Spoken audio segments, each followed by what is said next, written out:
before Stalingrad became synonymous with destruction, death, and endurance. It was an ordinary Soviet industrial city stretched along the western bank of the Volga River.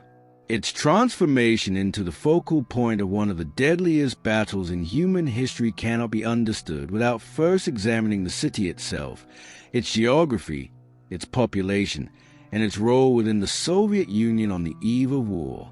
Stalingrad, formerly known as Tsaritsyn, lay in southern Russia at a strategic crossroads between Europe and Asia. The city followed the natural curve of the Volga, one of the longest and most important rivers in Europe.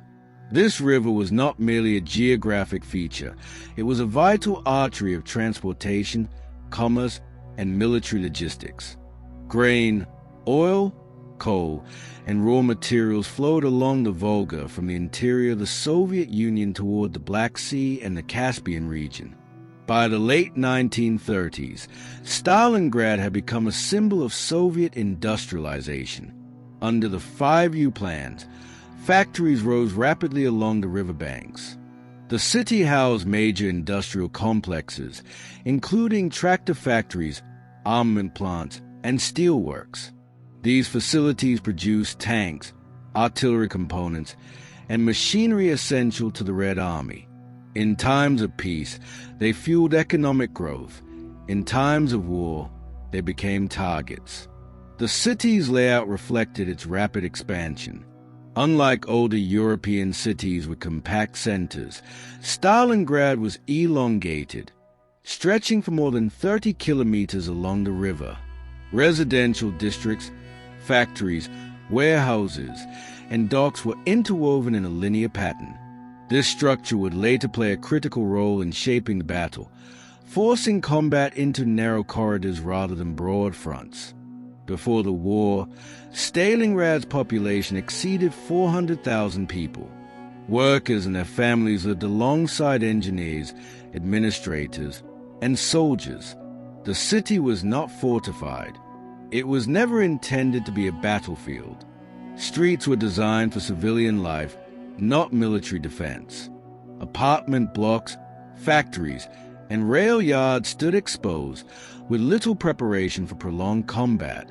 Politically, Stalingrad carried immense symbolic weight. Renamed in honor of Joseph Stalin in 1925, the city was closely associated with Soviet authority and ideology. Its very name linked it directly to the leader of the Soviet Union. This association elevated the city's importance beyond geography or industry. Losing Stalingrad would not merely mean losing territory, it would represent a profound psychological blow. In the years leading up to the German invasion, Soviet military planners did not view Stalingrad as a frontline city. Defensive preparations were concentrated further west. The vastness of the Soviet Union created a false sense of depth. It was assumed that space could be traded for time, that any invading force would be exhausted long before reaching the Volga. When Germany launched Operation Barbarossa in June 1941, the initial fighting occurred hundreds of kilometers away. The speed of the German advance shattered Soviet assumptions, but Stalingrad still seemed distant from danger. Through the first year of the war, the city continued its industrial production, even as factories in western regions were dismantled and relocated eastward. Rail lines converged on Stalingrad, connecting it to the Caucasus, Central Asia, and Moscow. River ports bustled with activity. Barges transported fuel, ammunition, and food. The Volga served as both a lifeline and a barrier, wide, powerful, and difficult to cross under fire. The city's surroundings also mattered. To the west lay the open pay, vast, flat terrain ideal for mechanized warfare. To the south stretched the routes leading toward the Caucasus oil fields. Stalingrad sat between these regions, a hinge connecting Germany's southern ambitions to the heart of Soviet logistics. Despite these realities, the city remained largely undefended until the summer of 1942. Anti-aircraft guns were limited. Trenches were shallow and incomplete. Civilian evacuation plans were inconsistent. Many residents remained in their homes, continuing factory work even as the front drew closer. Daily life in Stalingrad before the battle followed the rhythms of an industrial city under strain. Air raid sirens were heard occasionally, but few believed the city would become the center of a major campaign. Workers labored long hours. Children attended school. The Volga continued to carry traffic, and factories operated day and night. This sense of normalcy masked the approaching catastrophe. When German strategic focus shifted south in 1942, Stalingrad moved from periphery to the center of military planning. What had been an industrial city became a military objective. What had been a civilian population became trapped in the path of war. Stalingrad's geography, industry, and symbolic name combined to make it uniquely vulnerable and uniquely important. The city was not prepared for siege warfare, urban combat, or sustained bombardment. Yet within months, it would become all three. Before the battle, Stalingrad was a city of workers, factories, and river traffic. It was alive, functioning, and unfortified. It stood as a testament to Soviet industrial ambition, unaware that it was about to be transformed into ruins. The battle that followed would erase the city as it once was. Streets would vanish. Factories would become fortresses. The Volga would turn into a line between survival and death. But before any of that happened, Stalingrad was simply a city, unprepared, exposed, and standing directly in the path of one of the greatest military confrontations in history.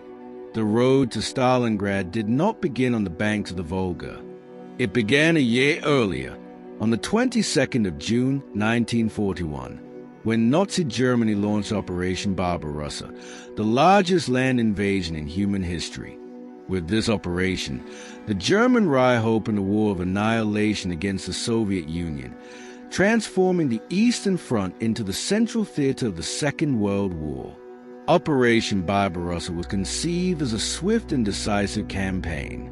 German planners believed that the Soviet Union could be defeated within months through rapid encirclements and the destruction of the Red Army near the western borders.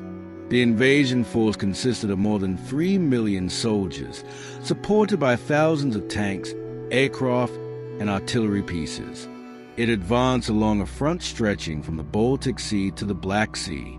The German strategy divided the invasion into three main axes: Army Group North toward Leningrad, Army Group Center toward Moscow, and Army Group South toward Ukraine. Stalingrad was not initially a target. In 1941, German attention focused on political centers, industrial regions, and the destruction of Soviet field armies. The early months of the invasion appeared to confirm German expectations. Massive encirclement battles at Minsk, Smolensk, and Kiev resulted in hundreds of thousands of Soviet prisoners.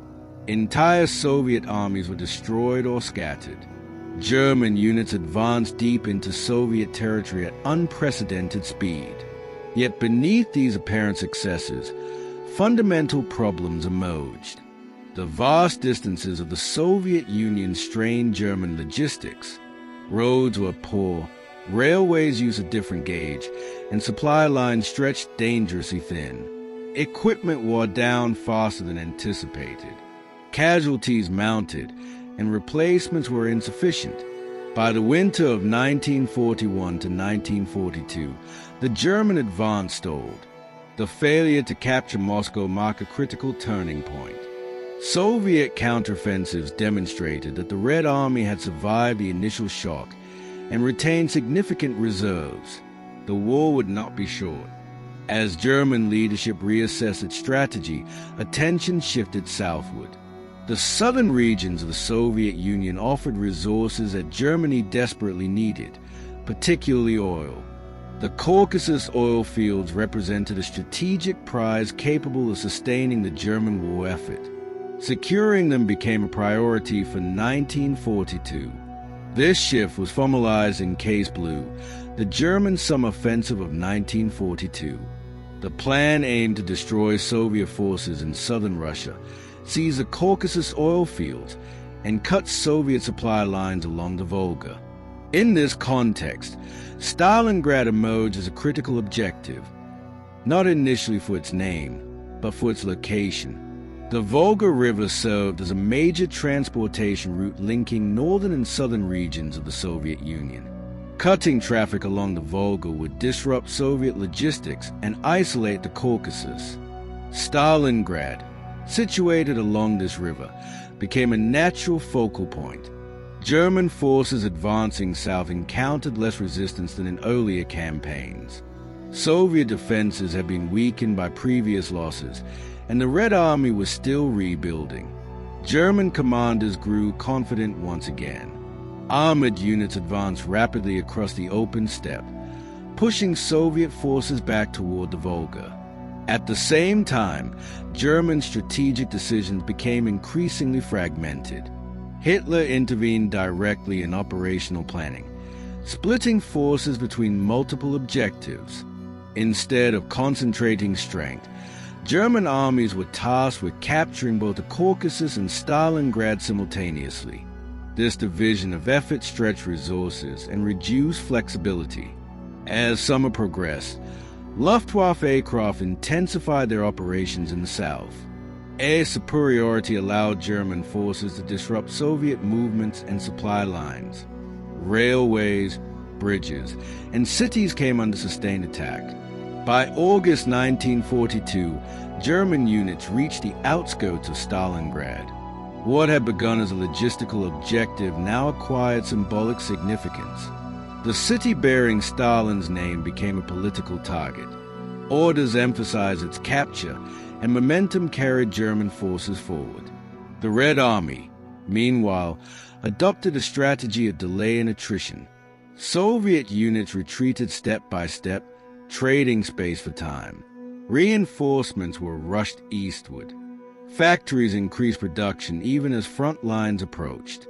Stalingrad's defenses began to take shape under immense pressure. The approach to Stalingrad revealed the evolving nature of the Eastern Front. Initial German confidence had given way to a war of exhaustion. Soviet resilience had become evident, but losses were staggering. The battlefield widened, and the stakes increased. By late summer 1942, the road to Stalingrad was complete. German armies stood at the gates of the city.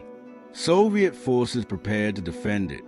The conditions for one of the most brutal battles in history were in place. What followed would not resemble the sweeping maneuvers of 1941. The war was about to enter the ruins of a city where speed, mobility, and air power would be constrained by rubble, walls, and human endurance. Operation Barbarossa had opened the Eastern Front. Case Blue had brought it to the Volga. The road to Stalingrad ended where the city began. The battle for Stalingrad did not begin with infantry clashing in the streets. It began in the sky. Long before German soldiers entered the city, the Luftwaffe unleashed a sustained aerial assault designed to destroy Stalingrad as a functioning urban space. The objective was clear: reduce the city to ruins, break civilian morale, and pave a way for a rapid ground advance. In the summer of 1942, the German Air Force possessed overwhelming superiority in the southern sector of the Eastern Front. Years of combat had refined Luftwaffe tactics, and Soviet air defenses were weakened by earlier losses.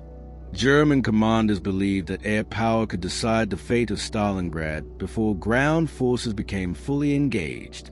The first major air raid began in August 1942. Waves of bombers approached the city from multiple directions, targeting industrial facilities, rail yards, ports, residential districts, and communications infrastructure. High explosive bombs shattered buildings, while incendiaries ignited fires that spread rapidly through densely packed neighborhoods. Stalingrad was poorly prepared for such an assault. Civil defense measures were limited. Shelters were insufficient. Anti-aircraft defenses were sparse and often ineffective against mass formations. The city's elongated layout made it difficult to protect all sectors simultaneously. The impact on the civilian population was immediate and devastating. Entire districts were flattened within hours. Fires raged uncontrollably, fed by wooden structures and industrial materials. Water mains were destroyed, leaving firefighters powerless. Smoke darkened the sky, and visibility dropped to near zero in many areas. Railway stations and docks along the Volga were repeatedly bombed. Barges carrying supplies and evacuees were hit. The river, once a lifeline, became a killing zone. Civilians attempting to flee were caught in the open, exposed to air attack with no protection. Factories that had powered the Soviet war effort were systematically targeted. The tractor factory, Red October Steelworks, and barricade gun factory sustained heavy damage. Yet production did not entirely cease. In some cases, assembly lines continued operating amid ruins, with workers assembling weapons under bombardment. The scale of destruction exceeded anything Stalingrad had previously experienced. By early September, large portions of the city were reduced to rubble. Streets disappeared beneath debris. Familiar landmarks vanished. Orientation became difficult even for longtime residents. German commanders interpreted the devastation as a sign of success. A destroyed city, they believed, would be easier to capture. Ruins would demoralize defenders and eliminate organized resistance. This assumption would later prove disastrously incorrect.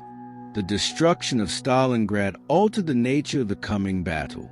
Instead of open streets and intact buildings, advancing German infantry would encounter shattered walls, collapsed floors, and improvised defensive positions. Every pile of rubble became potential cover. Every cellar became a bunker. For Soviet defenders, the ruins offered concealment and protection. Artillery fire was less effective against dispersed positions. Air power lost much of its effectiveness once the battle moved into the shattered cityscape. The very destruction intended to facilitate German victory would constrain their advantages. The psychological toll of the bombing was immense. Civilians endured constant fear, hunger, and displacement. Many sought shelter in basements, sewer systems, and riverbanks. Death became omnipresent. Bodies lay unburied in streets and ruins. Despite the chaos, evacuation efforts continued under extreme conditions. Thousands of civilians crossed the Volga under fire. Many did not survive the journey. Those who remained faced the reality of living in a battlefield. The Luftwaffe maintained pressure throughout the early stages of the battle, but its resources were not unlimited. Aircraft losses mounted. Maintenance became difficult as airfields were strained by constant operations. As Soviet resistance stiffened, German air superiority gradually eroded. The destruction of Stalingrad marked the transition from maneuver warfare to attritional urban combat. What had been envisioned as a swift conquest turned into a struggle for every block, every room, every stairwell. By the time German ground forces entered the city in force, Stalingrad no longer resembled a functioning urban center. It had become a landscape of ruins, burned, broken, and lethal. The Luftwaffe had succeeded in destroying the city. It had not destroyed its defenders. What followed would unfold not in open fields or broad avenues, but in the shattered remains of a city where power could no longer decide the outcome alone. As German ground forces entered the ruins of Stalingrad, the nature of the battle changed completely. What had been envisioned as a rapid urban capture evolved into a form of combat for which neither side had fully prepared. The Germans soon gave this fighting a name, Rattenkrieg, Rat War. It was a battle fought not across front lines, but within buildings, basements, stairwells, and piles of rubble.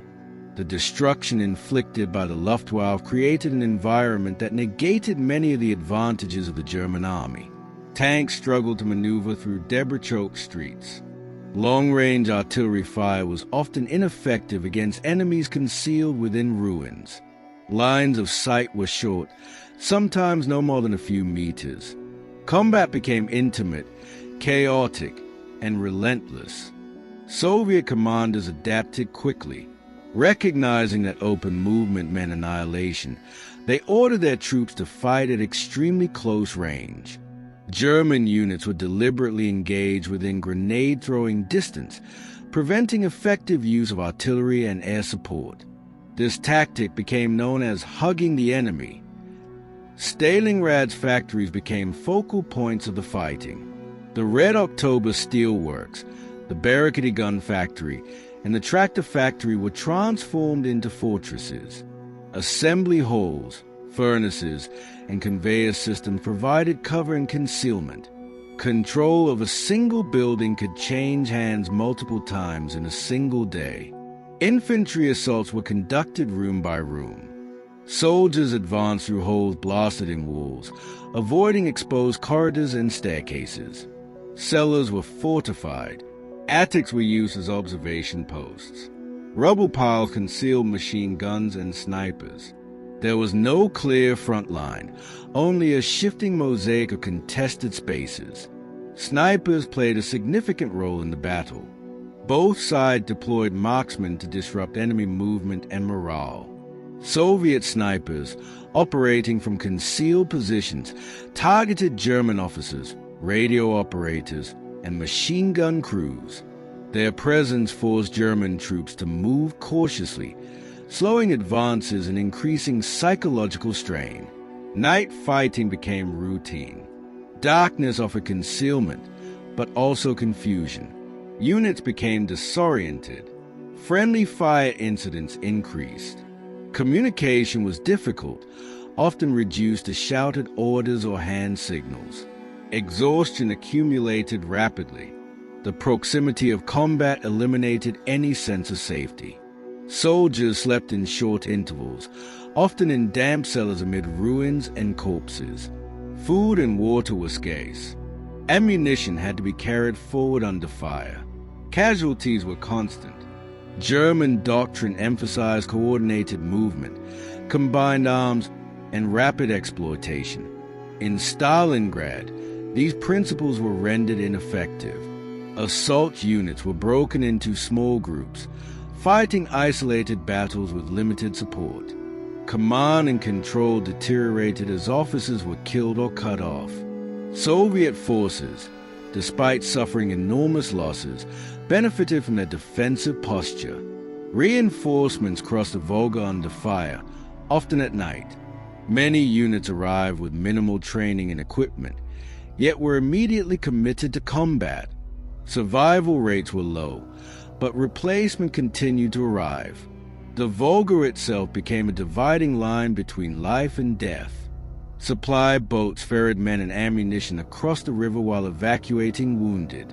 German artillery and aircraft targeted crossings relentlessly. Many boats were destroyed midstream. Survivors often reached the far bank only to be sent back into the city. The psychological dimension of Rattenkrieg was profound. Constant proximity to the enemy created unrelenting stress. Soldiers described hearing enemy voices through walls, sensing movement in the darkness, and fighting for rooms measured in square meters. There was no escape from the battlefield. Commanders on both sides struggled to impose order. Maps quickly became outdated. Positions changed by the hour. Control of terrain was temporary and fragile. The concept of victory became abstract, measured not in kilometers gained, but in buildings held until dawn. Despite the chaos, the Soviet defense achieved its objective: delay. Each day of resistance bought time. German casualties mounted. Momentum slowed. The Sixth Army became increasingly entangled in a battle it could not decisively win. By October 1942, Stalingrad had been reduced to a shattered labyrinth. The city no longer functioned as a coherent urban space. It existed as a battlefield defined by rubble, fire, and human endurance. Rattenkrieg consumed men and material at an astonishing rate. It eroded morale and shattered expectations. What was meant to be a swift operation became a grinding struggle with no clear endpoint. The street fighting in Stalingrad marked one of the most extreme examples of urban warfare in history. It demonstrated the limits of mechanized power and the brutal realities of close combat. As the battle dragged on, both sides were locked into a struggle they could not abandon. The city had become a trap, not only for those defending it, but for those trying to take it. As the battle for Stalingrad dragged on through the autumn of 1942, the struggle ceased to be defined solely by tactics and territorial gains.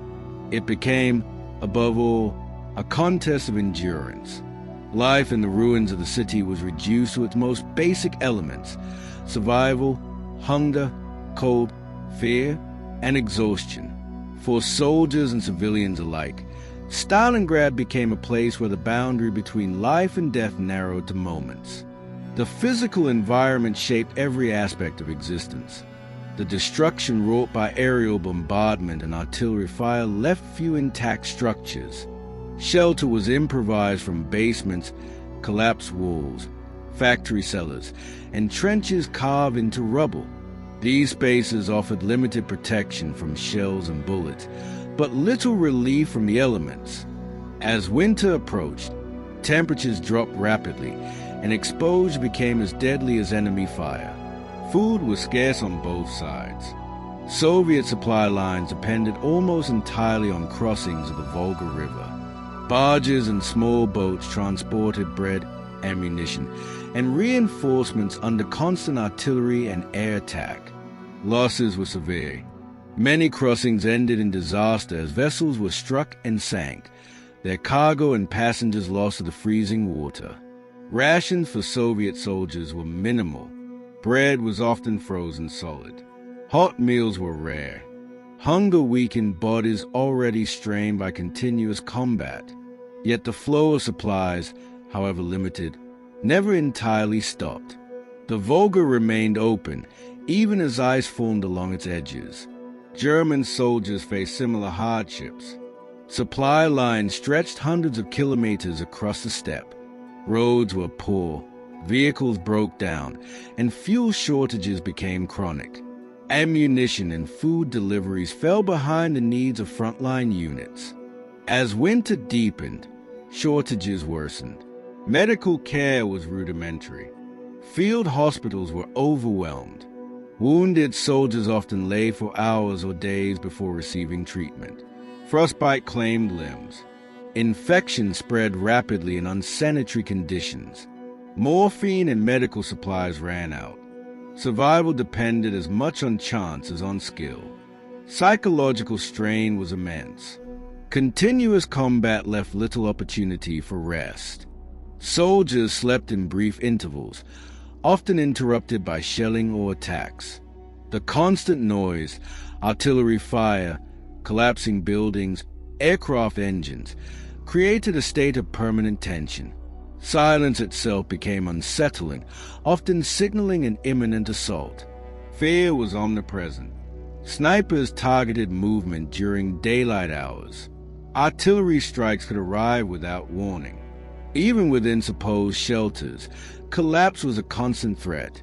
Many soldiers developed what would later be recognized as combat fatigue, though at the time it was simply endured.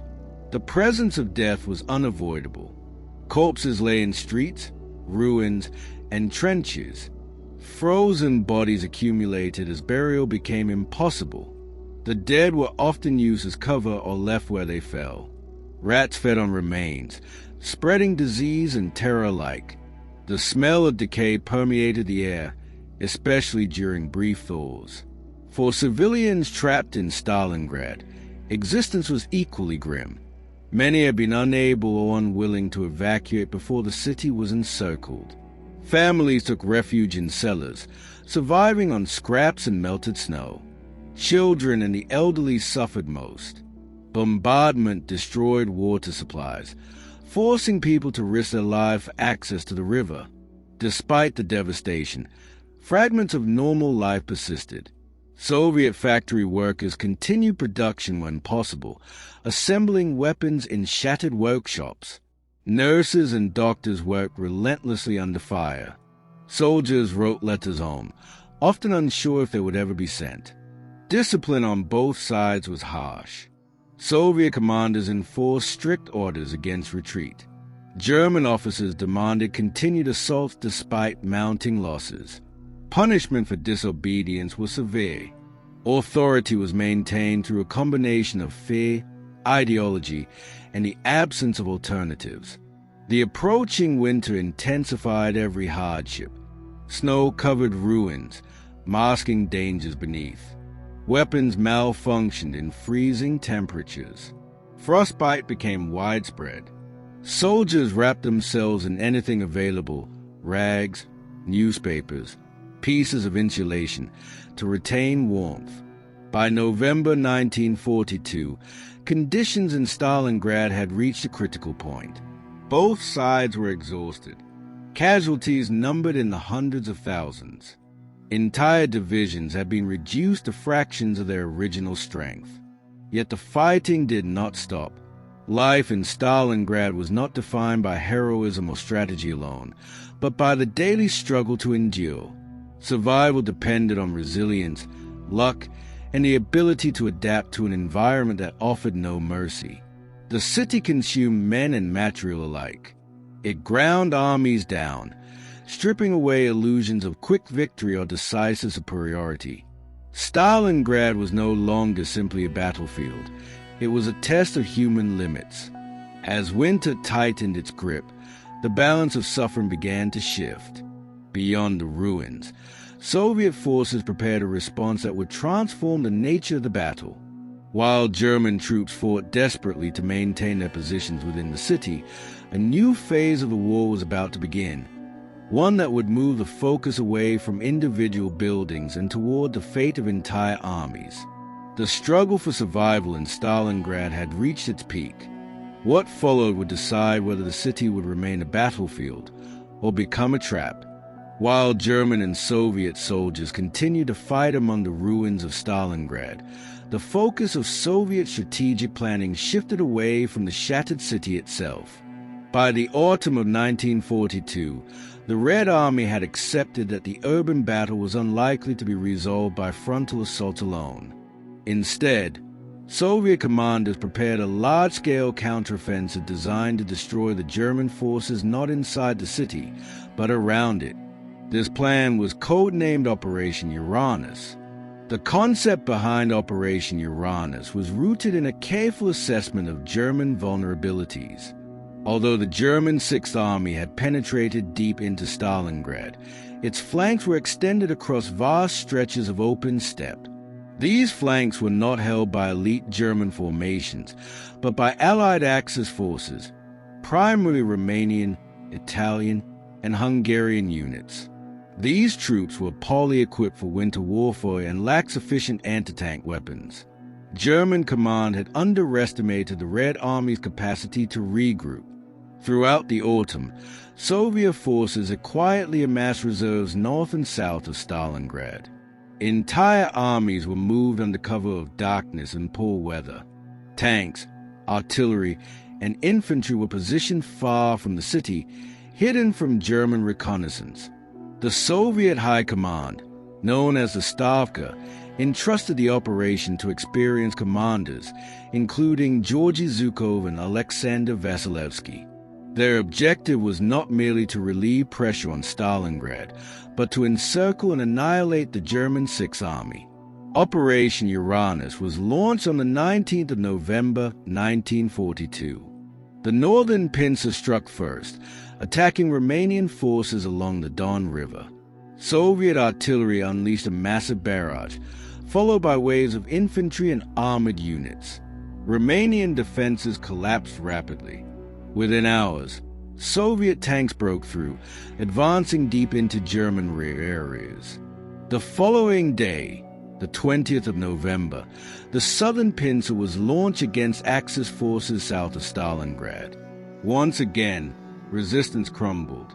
Soviet mechanized units advanced rapidly, exploiting gaps and bypassing isolated pockets of resistance.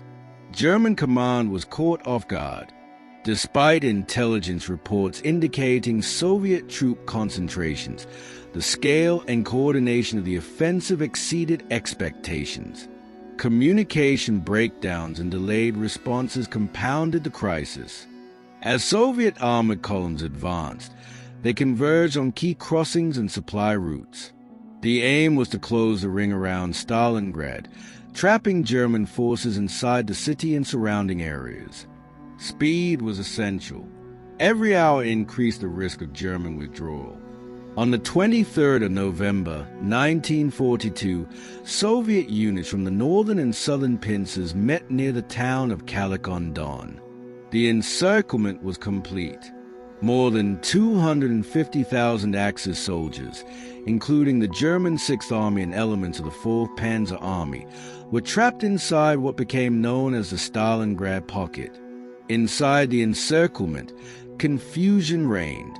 German units were scattered, supplies were limited, and communication with higher command was unreliable. General Paulus requested permission to break out while it was still possible. His request was denied. Adolf Hitler issued a direct order forbidding any retreat.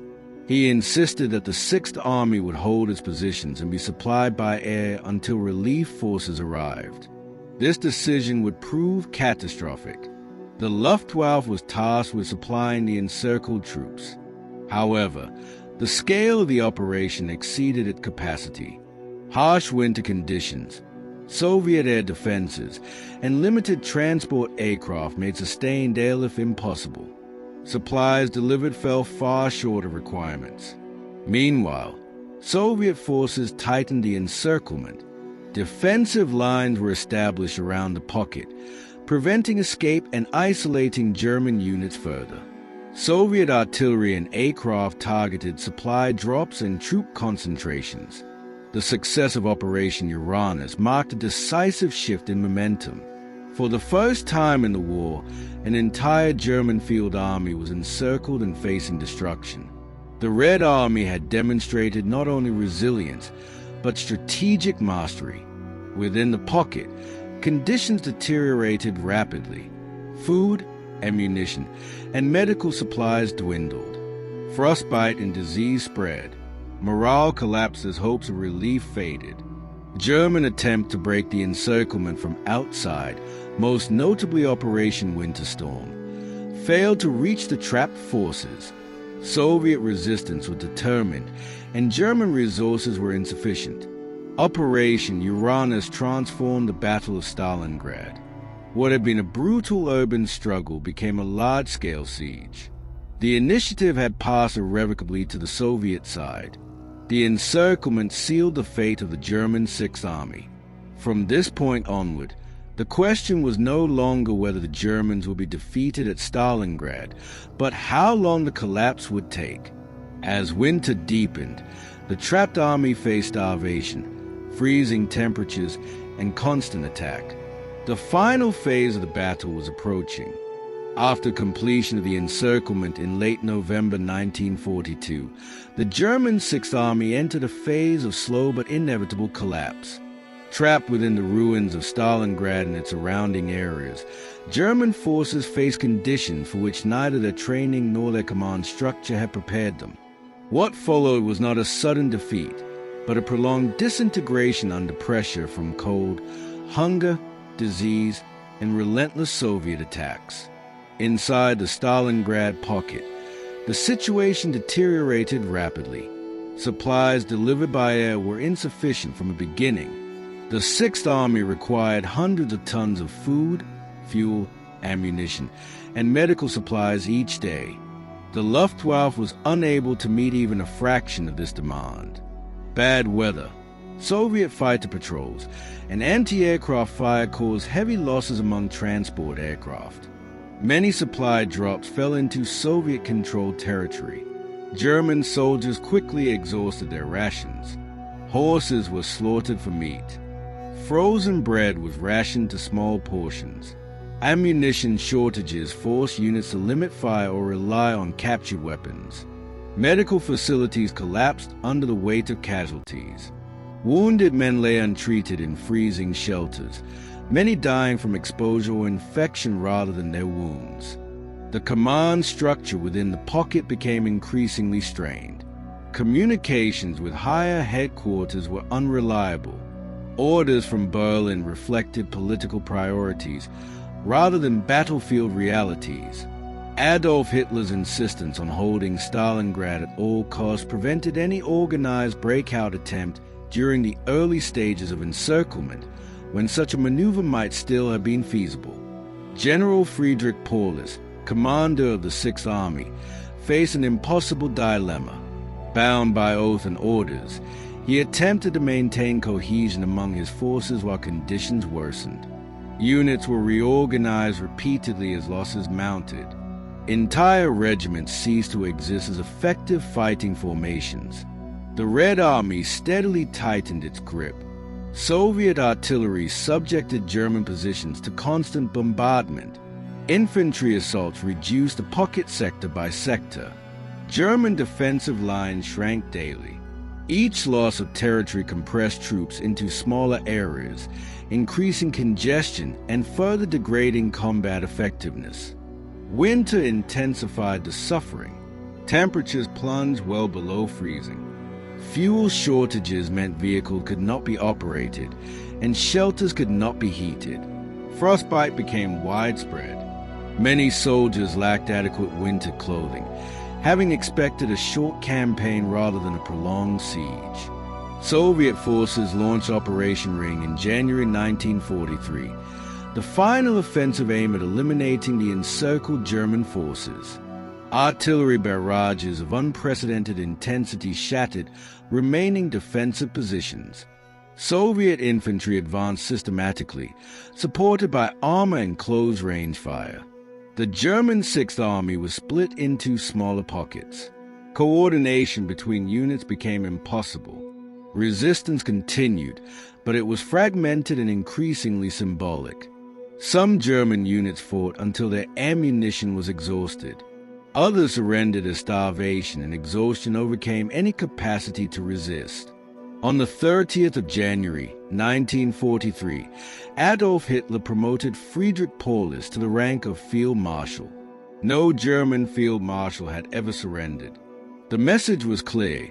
Paulus was expected to die or fight to the last. Paulus did neither. On the 31st of January, 1943, Paulus surrendered the southern group of the Sixth Army. 2 days later, on the 2nd of February, 1943, the remaining German forces in northern Stalingrad laid down their arms. The Battle of Stalingrad was over. Approximately 90,000 German soldiers, including 22 generals, were taken prisoner. Only a fraction would ever return home. The majority would die in captivity due to malnutrition, disease, and exhaustion. The scale of the defeat was unprecedented. Entire divisions had been annihilated. The German army had lost not only men and material, but also its aura of invincibility. The Eastern Front had been fundamentally altered. The surrender marked the end of a battle that had lasted over 5 months. Stalingrad was reduced to ruins. Hundreds of thousands were dead or wounded. The city itself had ceased to exist as a living space. For the Red Army, victory came at enormous cost. Soviet casualties were staggering, yet the strategic outcome was clear. The German advance had been halted and a major enemy force destroyed. The collapse of the Sixth Army was not the result of a single mistake, but of accumulated decisions, logistical failures, and the unforgiving reality of prolonged urban warfare. Stalingrad consumed the army that sought to capture it. The silence that followed the surrender was heavy. Guns fell quiet in a city that had known nothing but violence for months. The ruins bore witness to one of the greatest military catastrophes in history. When the guns finally fell silent in Stalingrad in early February 1943, what remained was not a city in the conventional sense, but a vast expanse of ruins. The Battle of Stalingrad had ended, yet its consequences extended far beyond the frozen wreckage along the Volga. The immediate aftermath revealed the true scale of destruction, human loss, and military transformation caused by the longest and bloodiest battle of the Second World War. The physical state of Stalingrad was catastrophic. Entire districts had been obliterated. Factories were reduced to skeletal remains. Residential neighborhoods no longer existed as functional spaces. Streets were unrecognizable, buried beneath rubble and snow. Utilities, water, electricity, transportation, were completely destroyed. The city's infrastructure had ceased to function. Survivors emerged from cellars, basements, and shelters into a landscape devoid of normal life. Civilians who had endured months of bombardment, hunger, and cold faced the challenge of survival in a city that no longer provided shelter or resources. Many were evacuated after the battle, while others remained to begin the slow process of recovery. The human cost of the battle was unprecedented. Estimates of total casualties, killed, wounded, missing, and captured, exceeded 2 million on both sides combined. Soviet losses were immense, including soldiers and civilians. German and Axis forces suffered the destruction of an entire field army. The capture of approximately 90,000 German soldiers shocked the world. Images of defeated troops marching into captivity shattered the image of German invincibility that had dominated the early years of the war. For the first time, a major German army had been completely destroyed and forced to surrender. Conditions for prisoners were harsh. Many were already weakened by starvation, frostbite, and disease. In the months and years following their capture, large numbers died in Soviet captivity. Only a small percentage would eventually return to Germany after the war. For the Red Army, victory came at extraordinary cost. Entire units had been wiped out. Commanders faced the task of rebuilding shattered formations while continuing operations elsewhere on the Eastern Front. Yet despite these losses, the Soviet Union demonstrated an ability to absorb devastation and regenerate combat power. Militarily, Stalingrad marked a fundamental shift. The German army was no longer able to conduct large-scale strategic offensives on the Eastern Front. Initiative increasingly passed to the Soviet side. The destruction of the Sixth Army weakened Germany's southern front and undermined its capacity to sustain prolonged operations. Strategically, the defeat forced German leadership to reassess its war aims. Resources once allocated to expansion were redirected toward defense. Allied Axis forces, particularly Romania, Italy, and Hungary, suffered severe losses, diminishing Germany's coalition strength. Psychologically, the battle had profound effects. For German soldiers and civilians, Stalingrad became a symbol of loss and sacrifice. For the Soviet population, it represented endurance and survival under extreme conditions. The battle entered memory not merely as a military engagement, but as an ordeal that tested human limits. Reconstruction of Stalingrad began almost immediately. Even as fighting continued elsewhere, Soviet authorities initiated plans to rebuild the city. Factories were repaired or relocated. Housing projects were launched. Over time, Stalingrad would rise again, reshaped by both destruction and memory. The aftermath also reshaped military doctrine. Urban warfare at Stalingrad demonstrated the limits of air power and armored maneuver in dense, ruined environments. Lessons learned there influenced subsequent operations on both sides of the conflict. The battlefield itself became a vast grave. Tens of thousands of bodies lay buried beneath rubble and snow. Cleanup efforts continued for years. Unexploded ordnance remained a danger long after the war ended. Stalingrad's destruction was total, but its role in the war was decisive. The battle exhausted German offensive capacity, disrupted strategic planning, and altered the balance of forces on the Eastern Front. When historians later assessed the Second World War, Stalingrad stood apart, not because it was the only decisive battle, but because of its scale, duration, and human cost. Few battles combined industrial warfare, urban combat, and mass mobilization so completely. The city on the Volga had absorbed the full weight of modern war. Its ruins bore witness to the consequences of strategic ambition carried to its extreme. The Battle of Stalingrad was over. Its legacy, measured in destruction and loss, remained embedded in the history of the war.